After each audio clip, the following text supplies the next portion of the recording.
Charles Sobrage.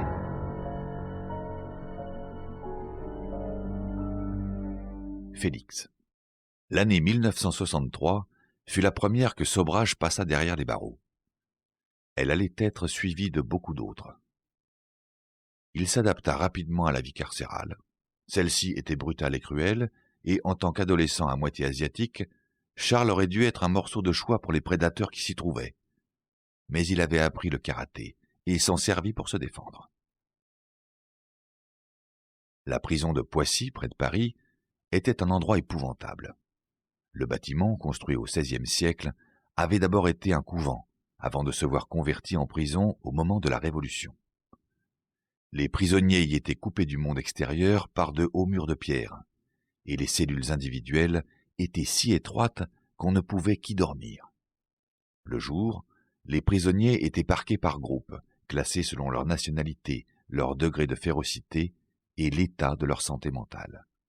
« L'endroit est une véritable horreur », s'exclame un visiteur cité par le biographe de Sobrage, Thomas Thompson.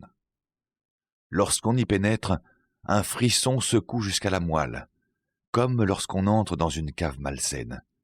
Chaque seconde passée à l'intérieur est accompagnée d'un pénible sentiment de répulsion. » L'attitude de Sobrage derrière les barreaux de Poissy devait présager de l'avenir.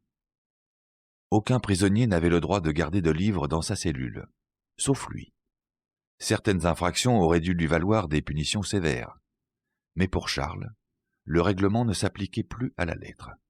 Il renvoyait une image si pitoyable de lui-même qu'il parvint à attirer l'attention d'un bénévole qui fréquentait la prison de Poissy pour rendre visite aux prisonniers. Félix d'Escone était un jeune homme aisé qui se rendait à Poissy chaque semaine afin de porter le courrier des prisonniers, de les aider à résoudre de petits problèmes juridiques et de leur tenir compagnie.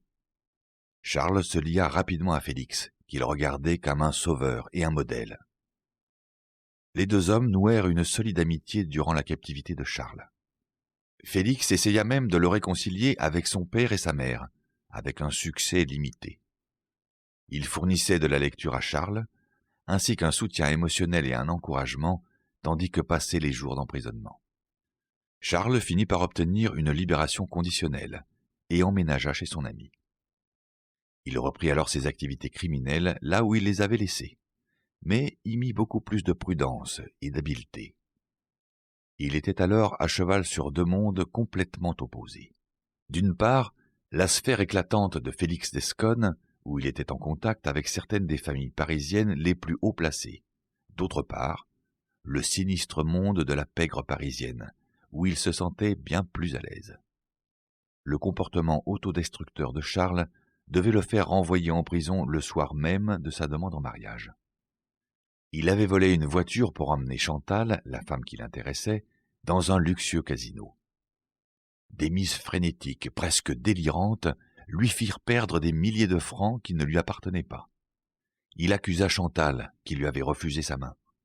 Quelques instants plus tard, elle était livide de peur aux côtés de Charles, qui s'était mis à rouler à tombeau ouvert pour ne ralentir qu'une fois qu'elle eut accepté de l'épouser.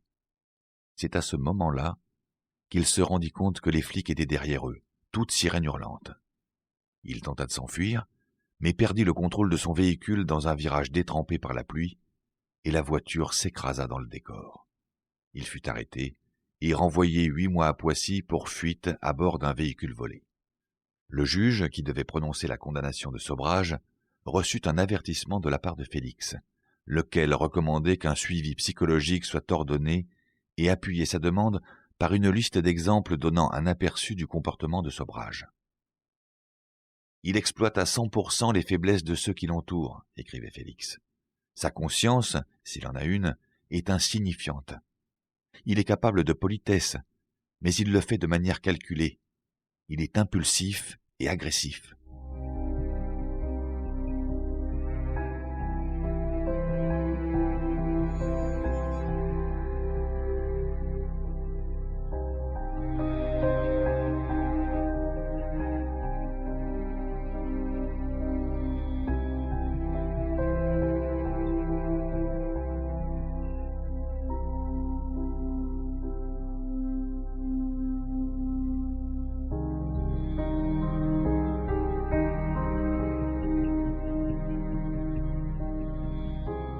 Chantal. Chantal était une ravissante Parisienne qui vivait encore chez ses parents le jour où elle rencontra Charles Sobhraj à l'occasion d'une soirée. Elle fut immédiatement séduite par ce jeune homme érudit et très à l'aise, qui lui raconta ses aventures en Orient, à Dakar et sur les terres de la riche famille qu'il s'était inventée à Saïgon. Charles parlait d'or et courtisa la jeune Chantal malgré la désapprobation des parents. Le père de Chantal était fervent catholique. Jamais il ne laisserait sa fille épouser un métis vietnamien, quelles que soient ses affirmations sur la richesse de sa famille là-bas. Mais Chantal était conquise, et lorsque Charles s'en alla purger ses 8 mois de prison, elle lui fut d'un appui indéfectible, s'engagea à rester chaste et raconta à son entourage que son petit ami venait d'être appelé à l'armée. Incapable par nature de se remettre en question, Charles accusa le reste du monde de ses nouvelles frictions avec la justice. Il envoya de nombreuses lettres à Félix, dans lesquelles il rejetait toute responsabilité au sujet de ces événements. 8 mois plus tard, Sobhraj fut relâché à temps pour pouvoir jouir des fruits d'une série d'escroqueries qu'il avait mises en place depuis sa cellule. L'argent récolté lui permit d'amadouer les parents de Chantal, qu'il épousa civilement au cours d'une cérémonie simple, à laquelle assistèrent des représentants des 2 familles. Chantal annonça peu après qu'elle était enceinte. Au même moment, Charles décida de quitter l'Europe et de gagner l'Orient, avant d'être rattrapé par la série d'arnaques et d'escroqueries sur lesquelles il vivait déjà depuis un moment. Il arrosait toute la France de chèques en bois, et la police ne mettrait pas longtemps à réaliser que les maisons fortunées qui avaient fait l'objet d'une série de cambriolages avaient toutes en commun d'avoir accueilli Sobhraj peu de temps auparavant. Charles demanda à Félix, qui avait renoué avec lui, s'il pouvait lui emprunter une voiture pour un jour ou 2. Il y installa sa femme enceinte ainsi que toutes ses possessions, puis quitta la France. Ensemble, ils traversèrent l'Europe de l'Est, se frayant un chemin à coups de faux papiers, détroussant les gens qui les aidaient et laissant un sillage de crimes et de victimes. Lorsque la MG volée atteint Istanbul, les autorités parisiennes les cherchaient à Paris. À Bombay, Chantal donna le jour à une petite fille.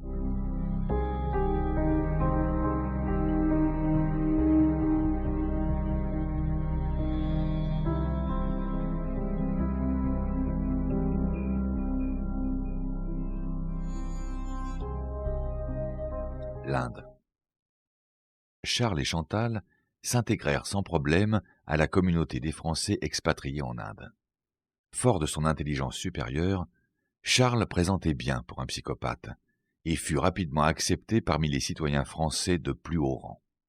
Chantal, qui était charmante et avait un bébé adorable, était tout autant la bienvenue lorsque les femmes prenaient le thé ou allaient danser. Le mariage était encore tout récent, et Chantal ne savait pas encore que son époux s'adonnait au vol et à l'escroquerie. Il lui parlait de ses affaires, et elle fut plus d'une fois la complice involontaire de ses agissements. Charles put agir à sa guise pendant des mois, sans se voir jamais inquiété par la police. Sobhraj passa la majeure partie de l'année 1970 à s'occuper d'une affaire de trafic de voitures volées.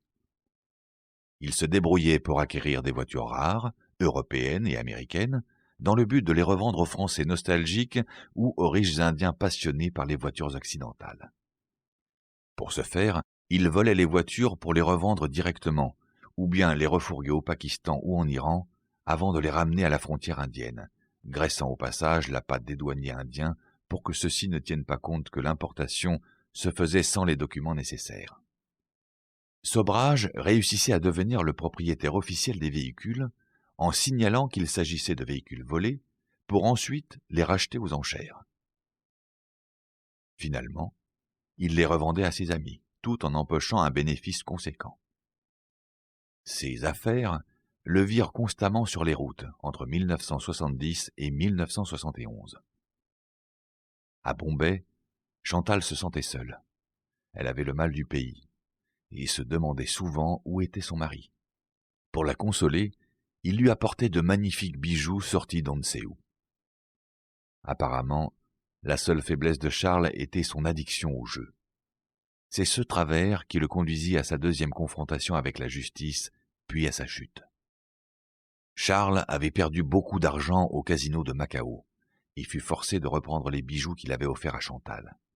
Mais les bijoux mis en gage ne lui ramenèrent pas assez d'argent pour éponger ses dettes de jeu, et Charles commençait à craindre pour sa vie, les casinos indiens étant bien plus sévères à ce sujet que leurs homologues européens.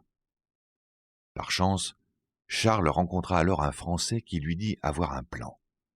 Si Charles l'écoutait, il pourrait toucher assez d'argent pour rembourser ses dettes et vivre confortablement pendant un bon moment. Il s'agissait de cambrioler une bijouterie, une opération vouée à l'échec depuis le début. Charles et sa bande entreraient par effraction dans une chambre d'hôtel qui surplombait la boutique pour forer un trou dans le sol de la chambre, ce qui leur permettrait de se glisser dans la bijouterie à la faveur de la nuit. 3 jours de forage ininterrompus ne leur permit pas de creuser grand-chose, et la petite équipe dut s'avouer vaincue. Le propriétaire de la boutique ne s'était heureusement pas rendu compte de ce qu'il s'était passé au-dessus de sa tête les 3 jours précédents. Les criminels cherchèrent alors à le faire venir dans la chambre du dessus, en lui faisant croire qu'il allait y rencontrer un riche client. Lorsque le bijoutier eut passé la porte, Charles braqua son fusil sur lui pour lui dérober ses clés, puis il descendit vider la boutique. Charles se précipita à l'aéroport de Delhi, muni de son précieux chargement. Mais le propriétaire de la bijouterie avait eu le temps de se défaire de ses liens et d'appeler la police. Celle-ci boucla l'aéroport, et Charles dut abandonner son butin à la douane. Laissant près de 10 000 $ en liquide et plus encore en bijoux derrière lui, il revint à Bombay les mains vides. Pour un voleur comme lui, Bombay était la ville de toutes les tentations. Et comme Chantal et le bébé étaient toujours là, Charles reprit sa petite affaire de trafic de voitures. Mais peu de temps après son retour à Bombay, il fut arrêté au volant d'un véhicule volé. Identifié par un témoin, Charles fut alors mis en garde à vue pour l'attaque de la bijouterie, puis emmené à la prison de Bombay, Tihar. C'est là qu'il prépara la première de ses spectaculaires évasions. Charles fit croire qu'il avait un ulcère perforé et fut conduit dans un hôpital voisin. Là, les médecins diagnostiquèrent une appendicite, alors que Charles était en parfaite santé, et l'allongèrent sur la table d'opération. Pendant la convalescence qui s'ensuivit, Charles réussit à convaincre sa femme de l'aider à s'enfuir de l'hôpital en droguant le garde. Lorsque ce fut fait, Chantal se glissa sous les couvertures du lit de Charles et respira elle-même du chloroforme pour qu'on ne la soupçonne pas d'avoir participé à l'évasion de son mari. Charles fut recapturé peu de temps après et fut mis en garde à vue en même temps que Chantal, que le chloroforme n'avait pas protégé des soupçons. Elle fut relâchée sous caution. Charles réussit à payer la sienne en empruntant de l'argent à son père, à Saïgon. Puis, ils quittèrent tous deux l'Inde.